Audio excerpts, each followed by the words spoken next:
Good morning. So I'll just start with our regular briefing, and then I'll turn it over to Marion. There are 2 new cases of COVID-19 to report today. One case is a female under the age of 19 who is a close contact of a case announced last week. She remains in self-isolation and was diagnosed on routine testing. The second case is a male less than 19 years of age, and the case is just under investigation, but it may be related to regional travel. In the past week, we have reported 8 new cases of COVID-19. On Friday, we reported 4 new cases. One was a male who traveled outside Atlantic, Canada and tested positive on routine testing, and 3 were linked. One, a male in his 30s who also recently traveled outside of Atlantic, Canada, and 2 of his close contacts, a female in her 30s and a male under the age of 19. The adult male initially tested negative, and upon developing mild symptoms, he tested positive. Yesterday, there were 2 cases announced by press release, a male in his 20s who recently traveled outside of Atlantic, Canada, and a female under the age of 19 who is a close contact of the cases announced last week. Again, her initial test was negative, and upon routine testing, she tested positive. So in total, there are 5 cases that are linked together since Friday. We are confident that these cases were detected early, and there's no evidence of widespread community transmission. Had these cases gone undetected for even another day or 2, we would be dealing, I think, with a very different situation, as the virus would have had more opportunity to spread. As I've noted before, COVID-19 moves when we move. This situation highlights the importance of being tested even with mild symptoms. It also underscores that testing negative on one day does not predict that you will be negative the next day. A negative test confirms you are negative for COVID-19 at that point in time only. As a result of these cases from the weekend, 54 people were identified as close contacts and are now in self-isolation. It is a legal requirement for close contacts of a positive case of COVID-19 to quarantine for 14 days after their last contact with a positive case. And they also are required to be tested. We know it is challenging for close contacts to self-isolate. It is disruptive to families. Some people lose income, and children cannot go to school or participate in sports and other activities. We know it can be difficult to keep people's spirits up when in self-isolation, and it takes a toll on everyone involved. This particular situation is unique because 72% of the close contacts are children, meaning that in almost all cases, a parent is required to self-isolate with their child. So in reality, there are many more than 54 individuals in isolation. I want to thank the many children and families who are in self-isolation. Thank you for doing your part to protect yourself and others in our community. Some have asked questions about close contacts and timing of their contact with a positive case. When an individual is diagnosed with COVID-19, public health determines close contacts based on the information we have, and will do so within 48 hours prior to their positive test or the onset of symptoms. It is likely that people with COVID-19 were infectious or could transmit the virus in the 48-hour period before the onset of symptoms or testing positive. But if you have a negative test, we don't need to go back prior to that. We currently have 8 active cases and a total of 152 cases since the pandemic began. In Canada, there have been over 938,000 cases and 22,700 deaths since the pandemic began. Cases are up 11% in the country this week, which is concerning. These numbers tell us about the overall burden of COVID-19 illness to date. We know the vast majority of Islanders and Canadians remain susceptible to COVID-19. In Canada, although COVID-19 activity has leveled off since mid-February, and the average daily case counts though now are on the rise again. During the last 24 hours in Canada, 3,781 new cases have been reported. Infection rates across the country are highest among those aged 20 to 39. While severe illness is less common among young adults, it is important to remember that serious illness can occur at any age. In addition, transmission among younger and socially connected adults is an ongoing risk for spread into high-risk groups. The increasing incidence of variants of concern is also worrisome. There have been over 5,200 variants of concern reported in Canada, the vast majority being the B.1.1.7 strain first identified in the United Kingdom. Other provinces are observing increased rates of hospitalization and deaths associated with the variants of concern. Some provinces, including Ontario, have entered the third wave of this pandemic and are advising people to be cautious and vigilant in order to minimize transmission of the virus. Maintaining public health measures and individual precautions remains critical to prevent a re-acceleration of the epidemic. We will maintain these measures until enough islanders are vaccinated to achieve some herd protection. As of Saturday, 18,632 doses of vaccine were administered to islanders, including 5,622 second doses. I think we can be very proud of the vaccine rollout to date.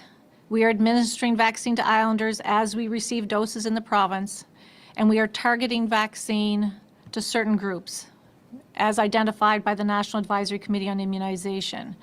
And our goal is really to continue to protect the most vulnerable, who are most susceptible to severe outcomes like hospitalization or death. But it's also to try to vaccinate those who are at risk of having or living in places where, or working in places where there can be severe outbreaks that have terrible impacts on our society and our ability to function. Of the 13,010 people who have received at least one dose of the vaccine, almost 5,000 or 38% of them are over the age of 80. And certainly looking at the numbers and speaking with Marion this morning, around 80% of islanders over the age of 80 have received at least one dose of the COVID-19 vaccine. This week, individuals over the age of 70 are making appointments to be vaccinated. And beginning on Thursday, people who are aged 60 to 69 with underlying medical conditions and their primary caregivers can begin booking their appointments. And this would include people who have organ transplants, specific types of cancers, cystic fibrosis, COPD, people who are on immunosuppressive medications, dialysis, individuals with developmental disabilities, including Down syndrome. I know more information will be available next week for those who are aged 65 to 69 who will be able to schedule appointments as well. And Marion will provide more information on the details around booking of the appointments. Just over half of the 2,000 doses of AstraZeneca vaccine received in the province have been administered to young people aged 18 to 29 through our 6 partner pharmacies across PEI. This vaccine is available to individuals who work in the food and beverage sector, including delivery, convenience stores, gas stations, and grocery stores. I ask employers and business owners in these areas to encourage their staff age 18 to 29 to be immunized, and if possible, please offer to assist with transportation and eliminating any other barriers that may be preventing staff from being vaccinated. And also starting today, with anticipated further doses of AstraZeneca arriving in the province in the next weeks, we'd like to suggest that those 18 to 29 who are not able to work virtually and work where they're interacting with the public also book appointments to be vaccinated. Health Canada issued a strong statement last week confirming the benefits of the AstraZeneca vaccine in protecting Canadians from COVID-19. And the statement indicates the benefits of the vaccine continue to outweigh the risk, and reiterates that any of the COVID-19 vaccines authorized in Canada are safe. In Canada, there is a rigorous and effective weekly reporting system to monitor and track any adverse effects related to vaccine. And we've said this before, but the best vaccine for each of us is the first one that is offered. Thank you to the thousands of Islanders who've already come forward to be immunized against COVID-19. And every person who is vaccinated helps the entire population. Last week, the Atlantic Premiers announced their plan to reopen the Atlantic bubble by April 19th, provided the COVID-19 case counts remain low in the region and outbreaks are contained. Reestablishing the ability to travel within Atlantic Canada without having to self-isolate is very exciting and an exciting prospect for many, and it was anticipated and a welcome announcement for many Islanders.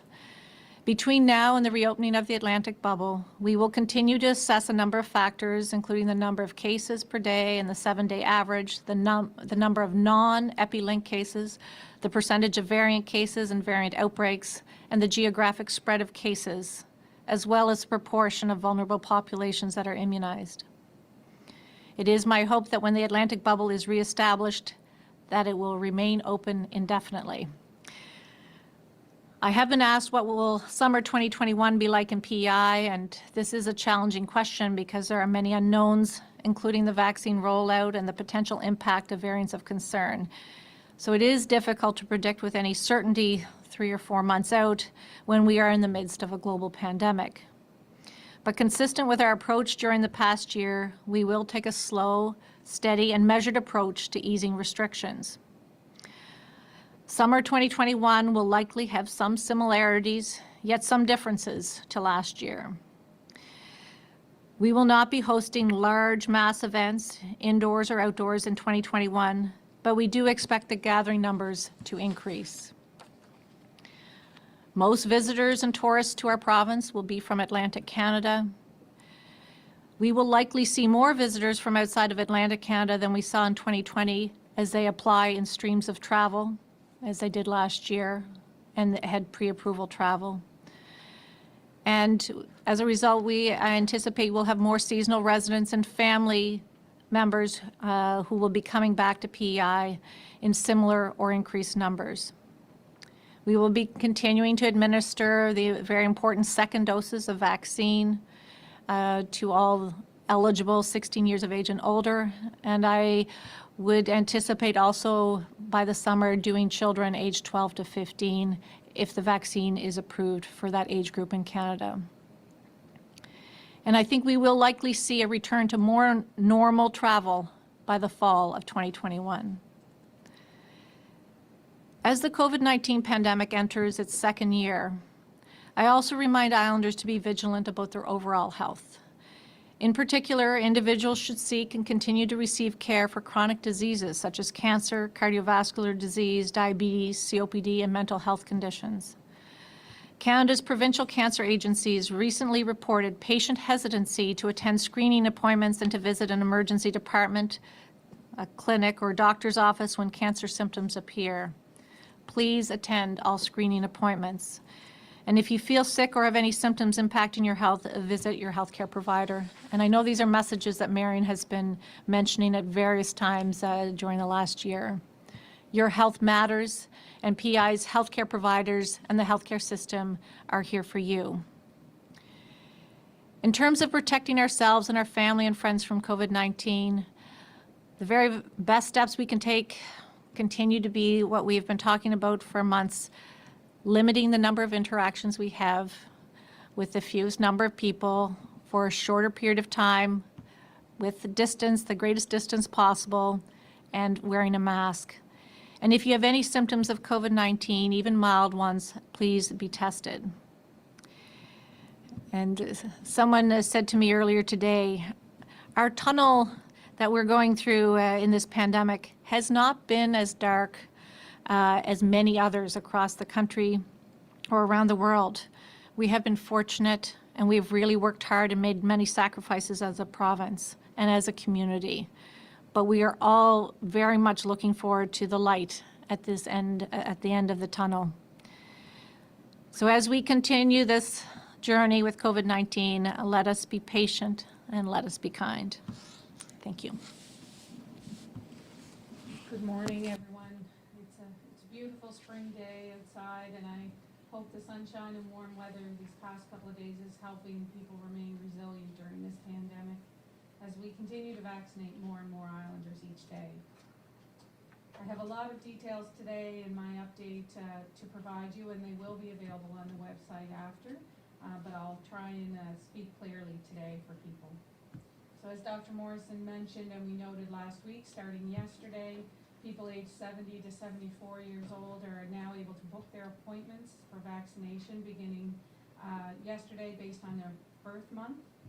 So yesterday and continuing today, individuals born in the months of January to April are able to book. Starting tomorrow, Wednesday, March 24th, individuals born in the months of May and August who are age 70 and above can book. And beginning Friday, March 26th, individuals born in the months of September through December are able to book their appointments. We also will be beginning on Thursday this week, March 25th, to have available booking for those individuals age 60 and older with the specific underlying medical conditions which are outlined on the website. And those are the ones Dr. Morrison mentioned, some of them who are at risk for severe outcomes of COVID-19. Those individuals age 60 and older can book on Thursday, either by phone or online, and if those individuals have a primary caregiver, they may also book at the same time.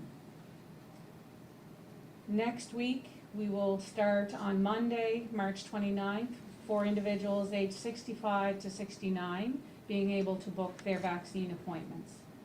This group is larger, so we are breaking it down into 4 groups based on birth month. So starting on Monday, the 29th, individuals age 65 to 69 born in the months of January through March will be able to begin booking.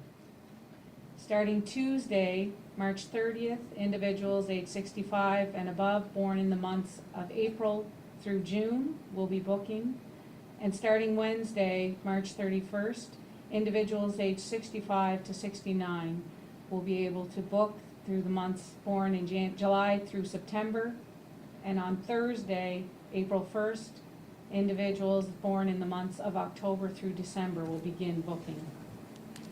So you may start to see a trend in our booking system and how we're able to move through the age cohorts and look at the future rollouts of our vaccine available appointments. We'll be continuing through that age categories in the 5-year increments, starting most of them at the beginning of the week. So next week, it will be those age 65 and above starting to book. Only individuals identified during the current stage of booking are able to book online or to call to make an appointment for their immunization. Updates on other groups will be shared as we go along in the coming weeks. I do want to reassure people that there are many appointments available, and please try the online booking option if you're able to do so, as it works very well and takes only a few minutes and is available 24/7. Appointments can be booked online at the princeedwardisland.ca/getthevaccine website or by calling the phone number, which is 1-844-975-3303. If you use the phone line and don't get through at first, please be patient. You will be able to book your appointment, and everyone in the age category who wants to be vaccinated will receive an appointment in our scheduled clinics. This week, the phone line hours are from Monday to Friday from 8 a.m. until 8 p.m. and we know that they're busiest in the early morning hours. So if you do start throughout the day, then the line should be open to you. This Saturday, it will be staffed from 8 a.m. to 4 p.m. and the phone line is closed on Sundays. The online booking option, as I mentioned, is available 24 hours a day. And as a reminder as well, you do not require a PEI health card to book a vaccine appointment. Additionally, I just want to note that the primary partners in care for individuals living in long-term care and community care have started to receive automated appointments through our electronic booking system. These are being made to ensure the partners in care who provide important support to those individuals receive the vaccine as well. It is exciting to see the increased amounts of vaccine arriving on PEI, and our booked appointments have been scheduled to provide these vaccination doses in these larger amounts. We're planning for the start of our large clinics beginning on Monday, March 29th, and only the location for the Charlottetown and Summerside clinics will change on this date. The Summerside clinic will be moving to the Holland College building on Water Street in Summerside, and the Charlottetown clinic will move to the Eastlink Center on the convention side. Your appointment dates and times stay the same, and you do not need to do anything about your appointments that have been booked. Your appointment reminders, which will be sent to you, will indicate the new location. There's no change in location for the O'Leary, Montague, or Surrey clinics. And when booking your appointment, you can look at the location which best suits your schedule, as there is availability in multiple locations. The patients booked for clinics on Good Friday are being rescheduled to the next day, Saturday, April 3rd. And your appointment reminder will indicate this new date to you. As well, some second dose appointments that were originally booked in March are being moved to align with the new guidelines of spacing between doses. Those individuals will receive an automated appointment for a new date and time through our online booking system. I want to thank everyone who continues to follow our direction, and in particular thank those who continue to come forward to be tested when you have any symptoms of COVID-19. As Dr. Morrison mentioned, it makes a big difference to the impact in the community, even though we know it is hugely impactful to those individuals. I hope that everyone enjoys the day as best you can, and we look forward to more good days ahead as we continue through this roll-in. Thank you. Great. Thank you, Marion. There may have been some technical, by what was happening around us, I think there may have been some technical issues with the sound, but I think those are being worked on. So as that's happening, I'll open it up for questions from the media. Gabrielle Drummond, Radio-Canada. Good afternoon to you both. Ma question, c'est en français, comme d'habitude, Dr. Morrison. Alors, je voulais revenir à ce que vous avez parlé concernant les cas qui ont été signalés. D'abord, ils ont reçu un test négatif pour la COVID-19, puis ils ont passé un deuxième test, et cette fois-ci, le résultat a été positif pour la COVID-19. Alors, on commence à voir que ça arrive de plus en plus souvent. Maintenant, ici à Lille, c'est plus qu'avant. Alors, je sais que vous avez expliqué ça en anglais, mais pourquoi ça arrive plus souvent maintenant ici à Lille? Bonjour, Gabrielle. Je ne pense pas que ça arrive plus souvent, mais je pense qu'on commence à en parler plus souvent parce que c'est pour que les personnes vraiment comprennent que l'importance de rester isolé, même après un premier test qui est négatif. Parce qu'on avait des fois des personnes qui, après un test négatif, ils voulaient quand même sortir, ils ne voulaient pas isoler. Et puis, alors, c'est quand même qu'on annonce que ça peut arriver, même après un test négatif qui devient positif après ça. C'est important que tout le monde comprenne ça. Et c'est aussi qu'on identifie quelqu'un qui a un contact qui est proche. Si des fois, même après un test négatif, c'est parce que le contact était seulement hier. Et puis, on sait que ça prend des fois quelques jours avant d'avoir des symptômes ou de tester positif.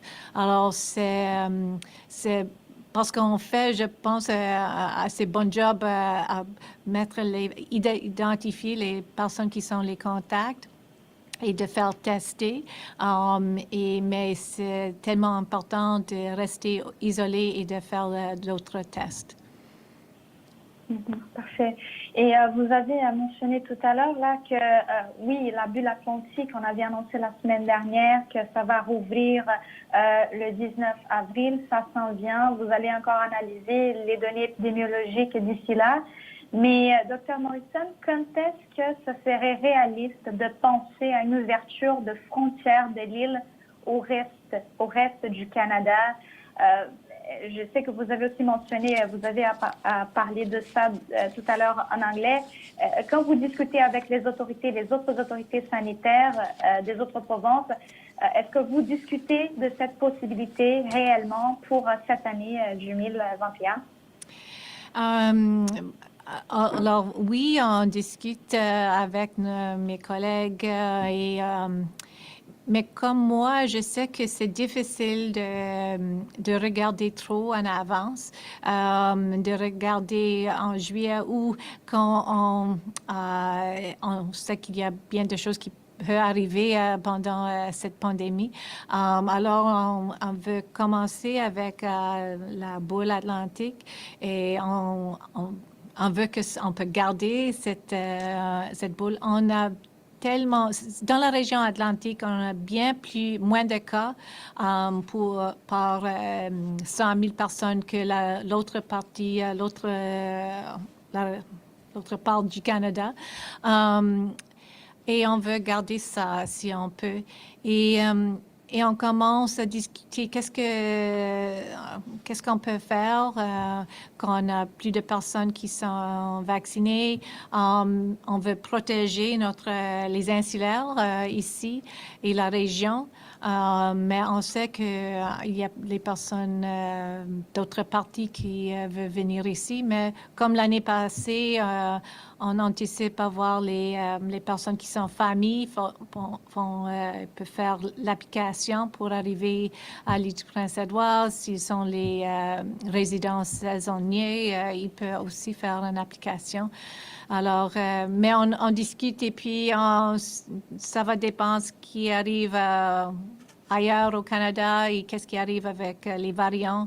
On regarde même au pays en Allemagne, en France, en Grande-Bretagne, partout, qu'est-ce qui arrive aussi avec COVID-19.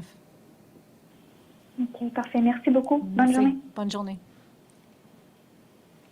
Brian Higgins, CBC. Yes. Hi, Dr. Morrison. Yeah, you mentioned that more than 70% of the close contacts of the weekend matters are children. Can you expand on that and just tell us how surprising that is and a bit more about the demographics of those young people? Well, hi, Brian. Good morning. And so we looked at, I think in this case, I don't think it's surprising that we have a number of close contacts identified. We identified that I guess now 3 of the cases that are all linked together are less than 19 years of age. So it would make sense that some of the close contacts are also less than 19 years of age. So I think I think there were 38 of the 54 or 39 of the 54 close contacts are in that less than 19 years of age group. Okay, thank you. And a follow-up question about mass vaccination clinics. How will that change the rate at which we get the vaccines into the arms of islanders? Well, maybe I'll start and then Mary can add. I mean, I think it's just a good chance, Brian, to clarify what we mean by mass clinics. And I think really we are going through, as you've heard us outline details of groups of people that are able to start booking their appointments. The clinic sites, or what we called mass clinics, really are just locations where we can have more appointments during the day. And and do so in a safe way, so we can have more appointments and put through more people who are in those particular age categories, for instance. So they're the same types of clinics that we already are running, except that they're going to be in certain situations in bigger locations. And so I think, but absolutely the goal between now and the end of June, because we are anticipating more vaccine coming, we are more confident in the vaccine coming, that we do want to vaccinate more people and do so as quickly as we can. So that's why these bigger sites are being established so that we can vaccinate more people. Yeah, I think just really it is about the sites are still our booked appointments, and we've been basing that on our vaccine shipments. So all along, really our goal is as the vaccine arrives, we get it out to people in those priority groups as quickly as we can from the date it arrives and is available to us. So the larger clinics will still be our booked appointments, but as I mentioned, although I'm not sure if my mic was working and people could hear me, but as the increased vaccine shipments arrive, we have added appointments based on that arrival of those vaccines. So we will just be ramping up our clinics to meet the shipments that are coming to us and get it out to Islanders as quickly as we can. Thank you. You're welcome. Louise Martin, CBC. Hi, good afternoon to both of you. My first question is for Dr. Morrison, and it's regarding seasonal residents and what the process will be like and when that process will begin for them to begin to apply to come here, and how that will work with vaccination, whether you're from within Canada or perhaps even from the United States and wanting to come to your seasonal property on PEI this summer. Hi, Louise. So I guess a couple parts of that question. Right now, there are streams of travel for people to apply to come here, and that includes seasonal residents, family, work, compassionate. Those are all part, and that can happen really at any time. And at this point in time, if you arrive today, whether you have received vaccine or not, you would still be required to isolate for 14 days, basically for any of those categories.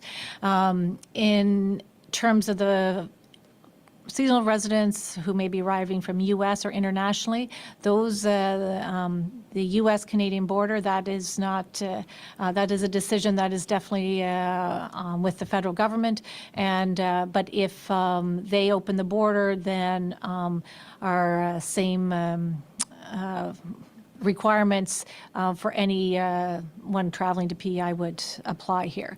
In terms of some of the other questions you have with regards to those who are vaccinated and how do the public health measures change, I will be here in the beginning of April outlining what we would anticipate might be some of the public health measures adjustments based on if you're vaccinated or not with regards to travel, both for Islanders who are traveling, but also for those who are coming to PEI. So we anticipate having more details on that in early April.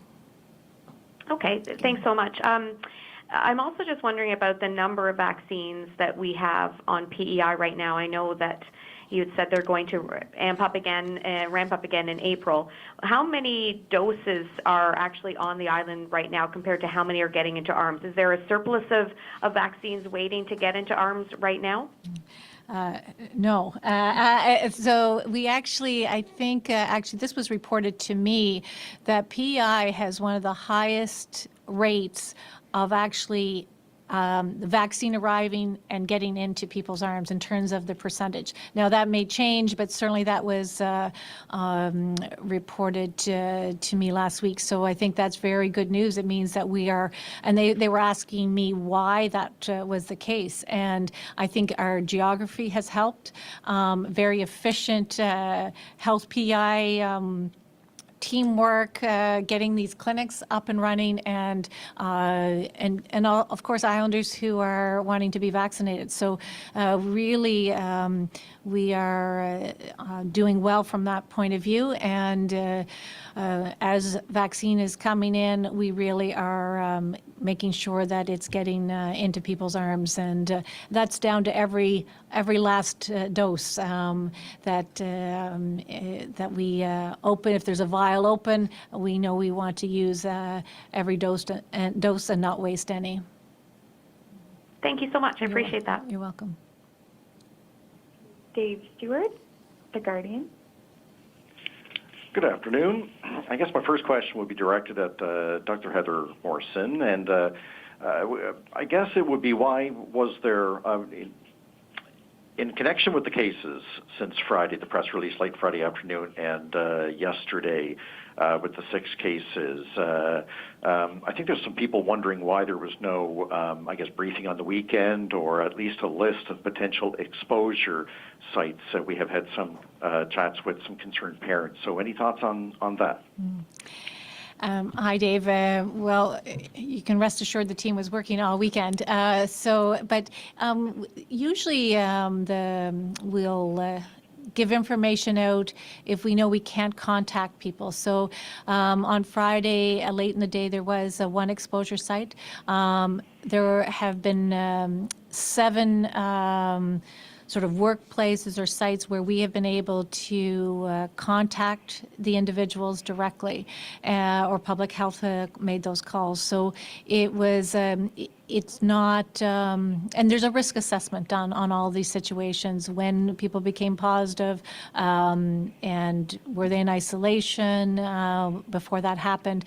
The 2 cases we spoke about yesterday had been in isolation since their first negative test. So they didn't have any exposure sites yesterday to report, because they've been in isolation since their previous test. So there was no additional risk to the public. They were all, of course, either related to travel outside the region or linked to the previous cases. So as you know, we go out often. We know that we want to get information out to people. We've been also communicating individually with a great number of people and their families, and all the close contacts of the cases on Friday were called before people went home on Friday night, and they were also called again on Saturday. So there were no additional exposure sites that we needed to get out to the public.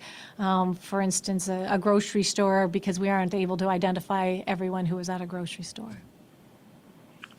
Terrific. Thank you very much. And I guess my follow-up question, perhaps directed at Marion Dowling, with the, we seem to be on a great track in terms of vaccinations, and with plans being laid out for the Atlantic bubble and for perhaps a wee bit of a different summer.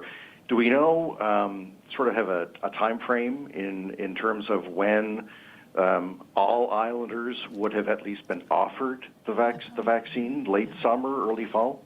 So I'd probably let Dr. Morrison respond to that. Oh, sorry. Follow that protocol, but yes, I think we are on a good track, Dave. I would agree with that, but I'll let Dr. Morrison comment on the timing for the all Islanders being offered. Great, thank you. Thanks. Hi, Dave. So I think we had initially talked about wanting to make sure that 80% of eligible Islanders 16 years of age and older would have a chance to have 1 dose of their vaccine by the end of June.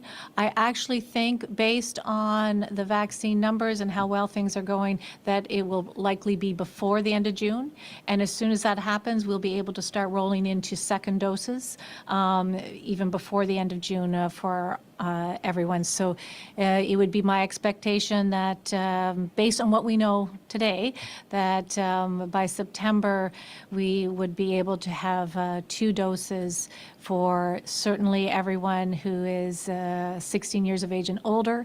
And in addition to that, if we'll be able to offer a vaccine to those 12 to 15 years of age, assuming approval by Health Canada as well for at least one of those doses in the summertime. Thank you both. You're welcome. Thank you.